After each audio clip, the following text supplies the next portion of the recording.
Este programa é livre para todos os públicos. Que bom nós estarmos juntos no programa A Bíblia no Meu Dia a Dia. Que coisa maravilhosa é poder parar um pouco diante de Deus e dar atenção à voz dele, porque ele nos fala através da palavra. E é por isso que a Canção Nova chega até você nesse momento para juntos fazermos o estudo bíblico, ouvir o que Deus quer nos revelar, nos falar e nos direcionar. Para que nós entendamos aquilo que Deus quer nos mostrar, nós precisamos suplicar ao Divino Espírito Santo que Ele nos conduza na vontade de Deus e no entendimento da palavra. Vamos suplicar o Espírito Santo. Em nome do Pai, do Filho e do Espírito Santo. Amém. Vinde, Espírito Santo, enchei os corações dos vossos fiéis e acendei neles o fogo do vosso amor. Enviai o vosso Espírito e tudo será criado e renovareis a face da terra. Oremos, ó Deus que instruíste os corações dos vossos fiéis com a luz do Espírito Santo. Fazei que apreciemos retamente todas as coisas segundo o mesmo Espírito e gozemos sempre da sua consolação. Por Cristo Senhor nosso. Amém. Você pode pegar a sua Bíblia e o seu caderno de estudos bíblicos para nós darmos sequência ao estudo da carta aos Romanos. Nós vamos hoje meditar no texto de Romanos, capítulo 9, versículos de 19 a 33. Então, anote aí, Romanos, capítulo 9, versículos de 19 a 33. Vamos ler o texto para depois meditarmos e colher aquilo que Deus quer revelar a nós nesse dia. Então me dirás, que tem ele ainda a censurar? Pois quem pode jamais resistir à sua vontade? Pensa bem, homem, quem és tu para contestares a Deus?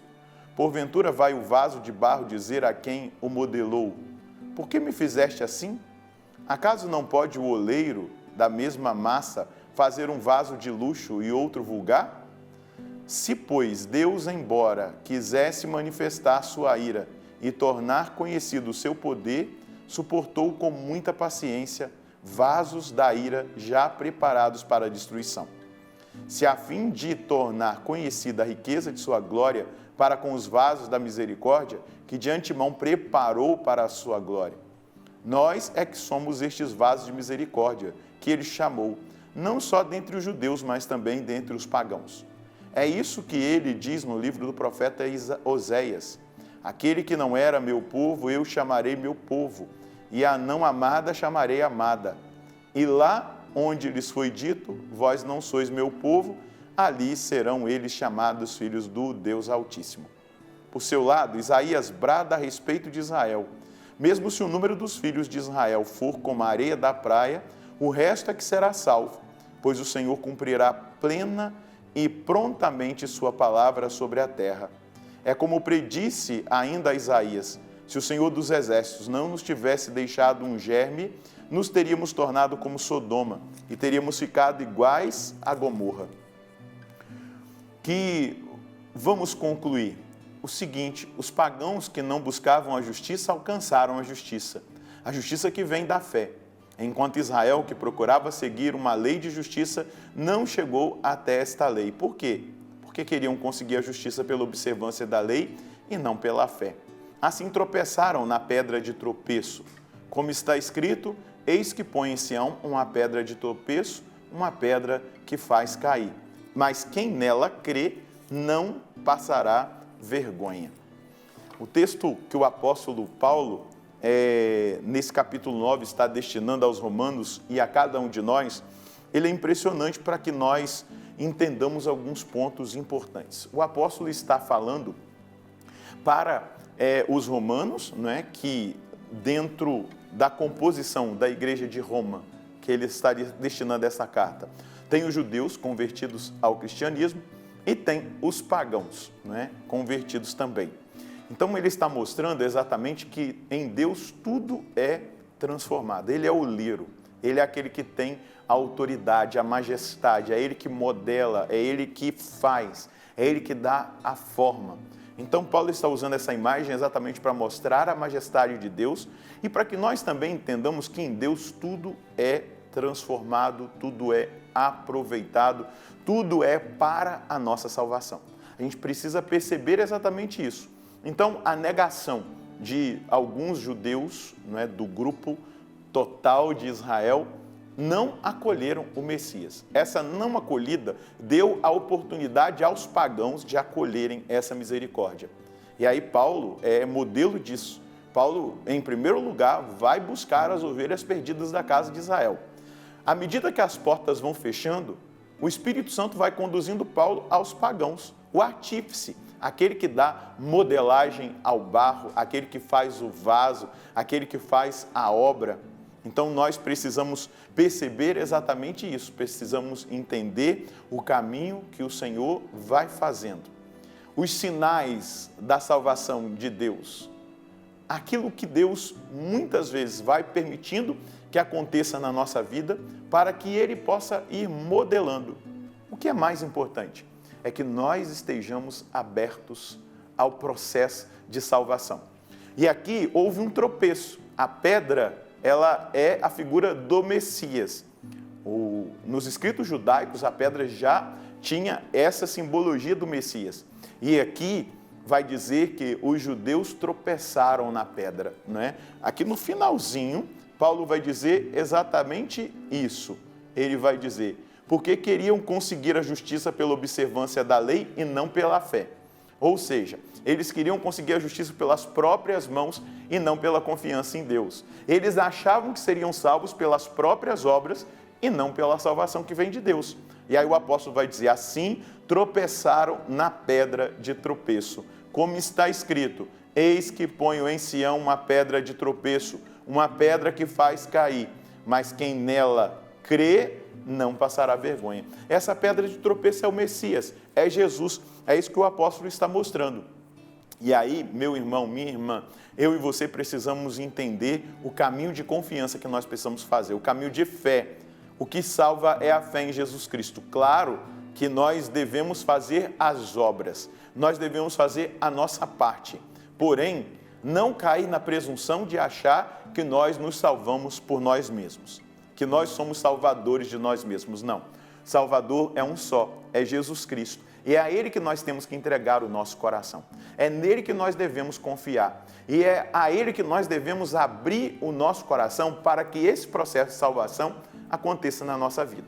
E que tudo o que acontece no nosso dia a dia, as alegrias e as tristezas, as vitórias e até mesmo certas derrotas, as próprias quedas, Santo Agostinho vai dizer, que até os nossos pecados, se nós amamos a Deus, eles concorrem para o bem da nossa caminhada de fé, avanço e crescimento espiritual. Se nós amamos a Deus, se nós escolhemos colocar Deus em primeiro lugar. Eu posso testemunhar para você, às vezes que eu dei alguma escorregada, que eu acabei cometendo algum pecado, eu sempre aproveitei daquilo ali para criar mais vigilância, para estar mais atento e principalmente para rezar mais e buscar mais em Deus vencer aquelas fragilidades, aquelas fraquezas.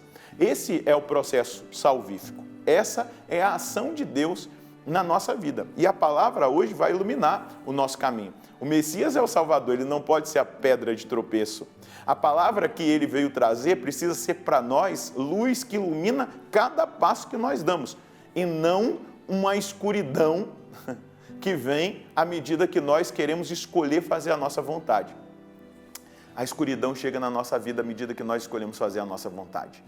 Ela chega. Mas quando nós escolhemos fazer a vontade de Deus, a palavra vai iluminando os nossos caminhos, nós vamos observando as ciladas, nós vamos percebendo aquilo que muitas vezes o inimigo coloca como estratégia para tentar nos vencer, fazer-nos desistir do caminho que Deus tem preparado para nós, o caminho de salvação. A gente vai percebendo a partir do momento em que nós aderimos a nosso Senhor, que nós depositamos a nossa fé em Jesus Cristo, nós vamos percebendo, passo a passo, o que nós devemos fazer. E vamos também intuindo no Espírito, no sobrenatural, aquilo que nós precisamos estabelecer para que a graça de Deus aconteça na nossa vida e nós possamos avançar na nossa caminhada de fé na nossa caminhada espiritual. É disso que o apóstolo Paulo está falando aos Romanos e fala a cada um de nós hoje. Então, qual é a mensagem que nós podemos tirar deste texto bíblico? Primeira coisa que eu vou escrever aqui no meu caderno: Jesus é a minha salvação e é nele que eu devo colocar toda a minha confiança. E é a partir de Jesus, a partir do Evangelho, que nós precisamos aplicar na nossa vida, no nosso dia a dia, a nossa caminhada de fé, as nossas obras, a caridade, o amor ao próximo, mas também as obras que nós devemos fazer pela nossa salvação. Então, colocar em prática essa palavra, é você colocar os óculos da salvação e entender, é Jesus que é o meu Salvador. E a partir desse entendimento, você olhar para a sua vida e perceber que aquilo que você deve praticar tem que ser pela fé, pela palavra, por aquilo que Jesus instrui e indica. Vamos rezar? Senhor, nós queremos hoje, diante dessa palavra, que nos provoca a entender que existe um caminho. O caminho onde nós nos abrimos à fé e experimentamos a sua graça, que vai conduzindo dia após dia, que vai aproveitando todas as circunstâncias que nós vivemos. Mas existe um outro caminho, que é fazer a nossa vontade, e muitas vezes isso nos leva, quase sempre, ao tropeço. Na pedra que deveria ser a pedra angular, a pedra de sustento, que é o Senhor, acaba sendo pedra de tropeço porque nós escolhemos fazer a nossa vontade e aí tropeçamos na sua palavra, tropeçamos na sua salvação e em tudo aquilo que o Senhor fez por nós. Hoje, nós queremos colocar todas as coisas no lugar, em oração, a partir da palavra que o Senhor nos oferece. E a partir dessa palavra, ter o coração incendiado para viver e fazer a sua santa vontade. Ajuda a cada um de nós, Senhor, a acolher a sua salvação. Ajuda cada um de nós a ter o Senhor como pedra angular, lugar de firmeza e principalmente, Senhor, a abrir o nosso coração para que a sua ação salvífica nos leve a um caminho de maturidade espiritual, a um caminho de perfeição e a viver exatamente a partir da confiança, a segurança de estar na sua presença. Muito obrigado, nosso Senhor e nosso Deus. Eu e você precisamos estar atentos à direção que o Senhor nos dá. A palavra, ela direciona a nossa vida. E olhar para a nossa vida, olhar para aquilo que nós fazemos com os óculos da salvação. Entender, eu não consigo salvar-me a mim mesmo. Eu só consigo experimentar a salvação que vem de nosso Senhor. E a partir daí, tudo na sua vida e na minha será transformado. Eu desejo que Deus abençoe você, a sua família, e nós nos encontraremos no próximo programa, se Deus quiser, no nome do Pai, do Filho e do Espírito Santo. Amém.